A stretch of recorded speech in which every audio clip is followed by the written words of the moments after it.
Naujausios tendencijos indikuoja, jog šiais metais į madą veržiasi vis didesnės drabužių apykaklės.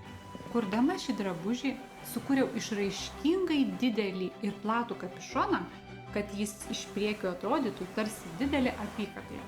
Parinkau šviesios smėlio spalvos alpakos vilnos audinį, kuris turi šiek tiek nežymų plaukelį, yra prabangus ir šiltas.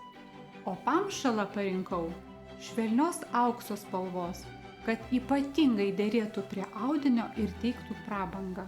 Pagal klientės siluetą sukūriau modelį, kuris grakščiai atspindėtų klientės pečius, šviesus paltas ją lieknintų per liemenį, o kad visos detalės derėtų tarpusavyje, suprojektavau modernes kišenes su atlapėliais. Ir visas paltas sujuosiamas storu ir ilgu diržu. Pirmoji vienetinio drabužio gamybos proceso dalis yra sukurti rankų darbo vienetinį lekalą. Toliau yra nustatoma audinio kryptis.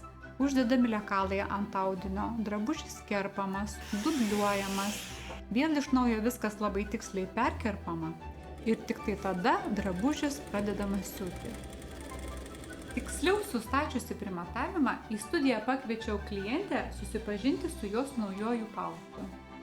Kartu mes aptarėme, kad siaurinsime pečius, mažinsime rankovių galvutę, kelsime nugarą, atstatysime šoninės siūles, taip pat dar stipriau įliemenuosime. Antrojo primatavimo metu dar kartą patikslinome drabužio siluetą, sužiūrėjome visus ilgius ir galop drabužis buvo baigiamas siūti, išgarintas ir paruoštas klientei. Šviesi smėlio spalva yra prabangos spalva ir klientė šį paltą nesunkiai derins jau prie turimų savo drabužių spintoje. Pavyzdžiui, šis paltas puikiai derės prie juodų, mėlynų, smėlio spalvos kelnių.